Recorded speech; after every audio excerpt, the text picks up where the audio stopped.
Hello दोस्तों, स्वागत है आपका हमारे नए YouTube चैनल बोध से संबोधि में। सबसे पहले मैं हम सभी के भीतर बैठे उस परम तत्व को प्रणाम करता हूँ। आज हम मानवता की वर्तमान स्थिति का अवलोकन करने का प्रयास करते हैं ताकि हम यह देख सके कि अध्यात्म कैसे आज के समय में प्रासंगिक रह सकता है। मेरे प्यारे दोस्तों, हर क्षण अनेकों जन्म ले रहे हैं और अनेकों मर रहे हैं। सृष्टि में सृजन और विनाश का यह नृत्य हर जगह पूरे अस्तित्व में हो रहा है। इस पूरे चक्र में तुम खुद को कहाँ पाते हो? क्या मानवता इस सृजन और विनाश के चक्र से परे है? नहीं, पूरी मानवता भी इसका अपवाद नहीं है। हम सभी इंसान जन्म लेते हैं और एक दिन मरने वाले हैं। आजकल आप देखेंगे तो आप पाएंगे कि जन्म लेने की निश्चितता तो बढ़ रही है, लेकिन मृत्यु और अधिक अनिश्चित होती जा रही है।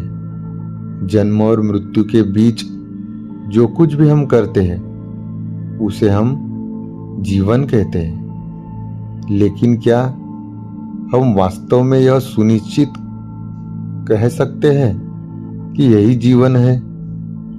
क्या तुम वास्तव में जी रहे हो या बस जीवन की कहानी को जी रहे हो? क्या इस अस्थायी मानव जीवन का कोई महत्व है? क्या इंसान का जीवन अन्य जीवों के जीवन के समान ही है? अगर हम इन सवालों पर विचार करें तो हमारे संभावित उत्तर पूरी तरह से अस्त व्यस्त होंगे, क्योंकि हम एक मानवता के रूप में पूरी तरह से अपने अस्तित्व के संकट की स्थिति में है, वह भी हमारे अपने मूर्खतापूर्ण कर्मों के कारण। हम सभी अपने आप को सर्वश्रेष्ठ और एकमात्र समझते हैं, लेकिन क्या यह सच है? क्या ऐसा सच में है? दोस्तों, आप देखते होंगे हमारे सभी प्रयासों के बावजूद इस अस्तित्व ने हमें घुटनों के बल लाकर खड़ा कर दिया है, और यह कोरोना संकट के समय बिल्कुल प्रमाणित हुआ है, और प्राकृतिक आपदाओं के समय भी यह प्रमाणित होता रहा है। तो हमें यह जानना होगा कि हम में कहीं ना कहीं कुछ कमी है। क्यों हम इंसान शांति और सद्भाव की स्थिति में नहीं रह पा रहे हैं? जो भी प्रयास हम इस दिशा में कर रहे हैं वे निरर्थक है, क्योंकि ये प्रयास उन सभी प्रयासों की मूल वजह को समझे बिना किए जा रहे हैं, जो हमारी वर्तमान स्थिति के कारण है। हमारे सभी प्रयासों के बावजूद क्या कुछ परिणाम हुआ है? हम सभी देख रहे हैं कि हमारे चारों ओर बहुत से बड़े बड़े राक्षस हैं, जिनमें मानवता या समस्त अस्तित्व को क्षति पहुंचाने की क्षमता है, जैसे कि भ्रष्टाचार, युद्ध, परमाणु हथियार, महामारियां, आतंकवाद, असमानता, सांस्कृतिक और धार्मिक संघर्ष, राजनीतिक मतभेद, दो या दो से अधिक देशों के बीच संघर्ष। यह सब क्यों हो रहा है? क्या आपने इस पर विचार किया है? क्या आप सभी बस यही चाहते हैं कि जो कुछ हमारे आसपास हो रहा है या विश्व में हो रहा है वह वैसे ही होता है, और हम बस हाथ पर हाथ धरे बैठे रह जाए? यदि हमारा उत्तर स्पष्ट नहीं है तो हमें गहराई में उतरकर इसे खोजना होगा। हमें यह समझना होगा कि आज की संपूर्ण मानवता जिस भी स्थिति में आ गई है उसका वास्तविक कारण क्या है। हमें इस संकट की जड़ तक पहुंचना होगा और यह देखना होगा कि हम किस मूलभूत भूल के कारण इस स्थिति में पहुंच गए हैं। इसका जवाब जब हम सभी जगह ढूंढने का प्रयास करते हैं तो हमें कोई भी शाश्वत उत्तर नहीं मिलता, क्योंकि उस जवाब का उत्तर बाहर ढूंढने से नहीं मिलेगा। उसके लिए आपको अपने भीतर झांकना होगा। अध्यात्म हमें यह बताता है कि हमारी सभी समस्याएं मूल रूप से इस बात में है कि हम अपने वास्तविक स्वरूप को भूल गए हैं। हम यह मान बैठे हैं कि हम केवल यह शरीर और मन है और हमारा उद्देश्य केवल सांसारिक सुखों की खोज करना है।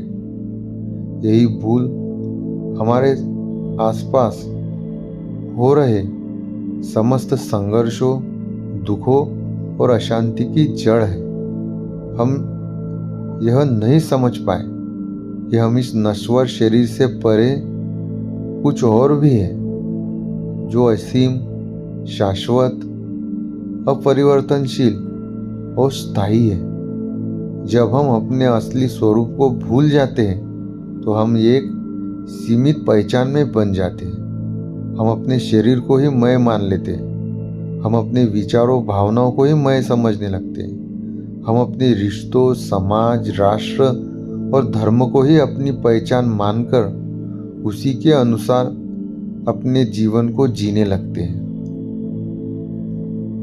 क्या यह सत्य है? क्या मैं केवल यह शरीर हूँ? क्या मैं केवल मेरा मन हूँ? या मैं इन सब से परे कोई शाश्वत सत्ता हूँ? क्या कभी आपके मन में ऐसे सवाल आए हैं?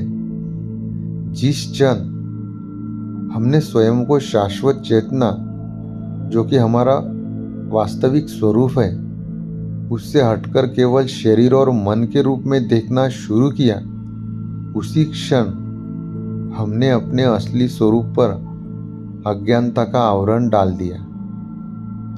यही अज्ञानता ही सभी दुखों और संघर्षों का मूल है। इसी अज्ञानता के कारण हम अहंकार में जीने लगते हैं। इसी अज्ञानता के कारण हम भय और असुरक्षा में रहते हैं। इसी अज्ञानता के कारण हम स्वार्थ, लोभ, ईर्ष्या और द्वेष में फंस जाते हैं। आज हम हमारे चारों ओर देखते हैं, हमारी चेतना भौतिकता में उलझ गई है और हम अंधेपन में भौतिक चीजों का संग्रह करने की उस रेस में शामिल हो गए हैं, जिसमें हम धन, पद, उपाधियां, शक्ति और प्रतिष्ठा, सुख सुविधाएं आदि आदि का संग्रह करने में लगे पड़े हैं। कहने को तो अनगिनत बातें हैं, सूची बहुत लंबी हो सकती है, लेकिन क्या आपने इस बात की अनुभूति की है कि जितना हम अधिक संग्रह करते हैं उतना ही भीतर खोखले हो जाते हैं? कभी आपने सोचा है ऐसा क्यों? इतने प्रयासों के बावजूद भी मानवता का संकट और गहरा क्यों होता जा रहा है? संसार में अशांति और असंतोष क्यों बढ़ रहा है? अगर हम हमारे चारों ओर नजर घुमाएं तो हम देख सकते हैं कि संपूर्ण मानवता एक बड़े संकट में है। चारों तरफ युद्ध हो रहे हैं, नफरत बढ़ रही है, गरीबी, भ्रष्टाचार, आतंकवाद, पर्यावरण संकट, सांस्कृतिक टकराव बढ़ रहे हैं। आजकल की दुनिया में मानवता विभिन्न प्रकार की समस्याओं का सामना कर रही है। ये समस्याएं न केवल व्यक्तिगत स्तर पर बल्कि समाज, देश और वैश्विक स्तर पर भी असर डाल रही है।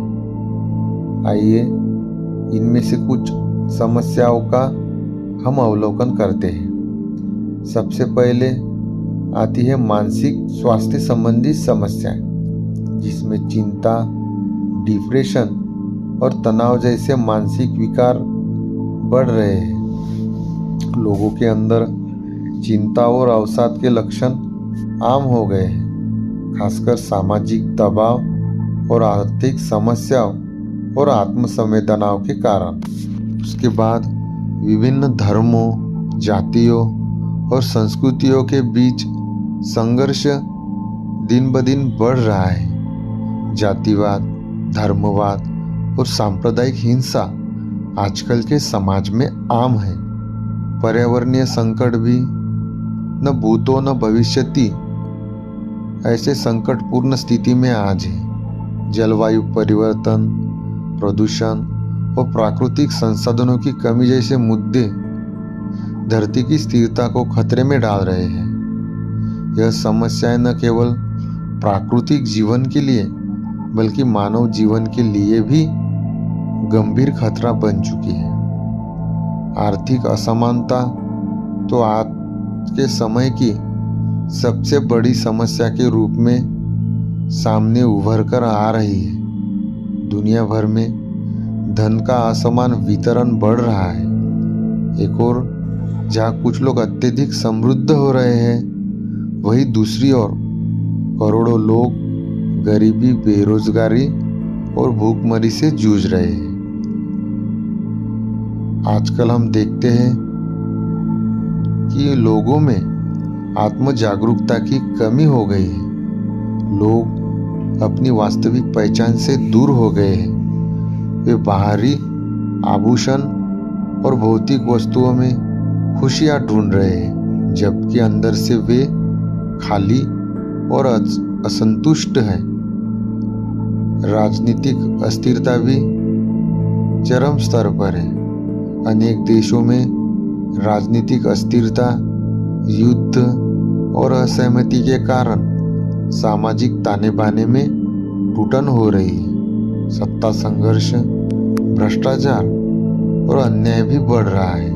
ऐसे अनेकों संकटों से मानवता जूझ रही है। मानवता आज के समय में बहुत से विश्वव्यापी स्वास्थ्य संबंधी संकटों से भी जूझ रही है, जिसमें कोरोना महामारी जैसे वैश्विक स्वास्थ्य संकट ने लाखों लोगों की जान ली है और वैश्विक अर्थव्यवस्था को पूरी तरह प्रभावित किया है। स्वास्थ्य व्यवस्थाओं की विफलताएं और असमानता यह बड़े मुद्दे हैं। लेकिन ऐसा क्यों? क्या हमने इसका मूल कारण खोजा? दोस्तों, हम केवल बाहरी समस्याओं को हल करने का प्रयास कर रहे हैं, लेकिन भीतरी समस्याओं पर कोई ध्यान नहीं दे रहे हैं। इसका अर्थ क्या है? इसका अर्थ यह है कि हम शरीर और मन से परे एक शाश्वत सत्ता है, यह भूल गए हैं। दोस्तों, शरीर जन्म लेता है और मरता है, लेकिन हम शरीर नहीं है।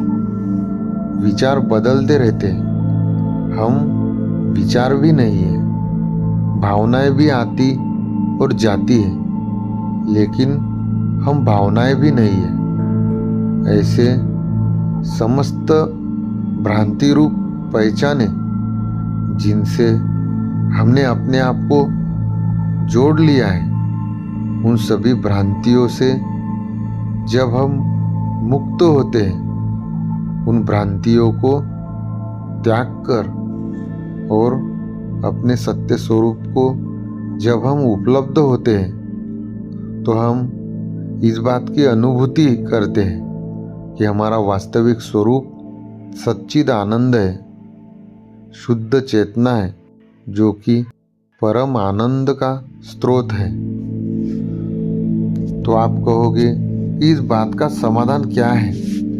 दोस्तों, हमें अपने भीतर लौटना होगा। हमें अपने वास्तविक स्वरूप को जानना होगा। जब यह अनुभव होगा, जब हमें जब हमें हमारे वास्तविक स्वरूप की अनुभूति होगी तब क्या होगा? तब कोई भय नहीं रहेगा, फिर कोई असुरक्षा नहीं रहेगी, फिर कोई संघर्ष नहीं रहेगा।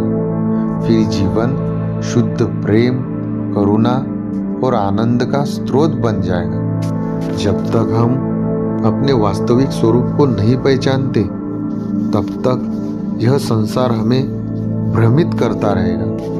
हम समस्याओं का हल बाहर खोजते रहेंगे, लेकिन समाधान भीतर है। यह समाधान केवल आध्यात्मिक जागरण से ही संभव है। यही मानव जीवन का वास्तविक उद्देश्य है, अपने शाश्वत स्वरूप की अनुभूति करना। हमारे शास्त्रों में भी ऐसा कहा गया है कि तत्वमसि, तुम वही हो। इस सत्य को जानो और संसार के सारे दुख समाप्त हो जाएंगे। इसलिए यह मानव जीवन बहुत ही अनमोल है। इसे अस्थायी भौतिकतावादी संपत्तियों के पीछे भागने में बर्बाद नहीं करना चाहिए।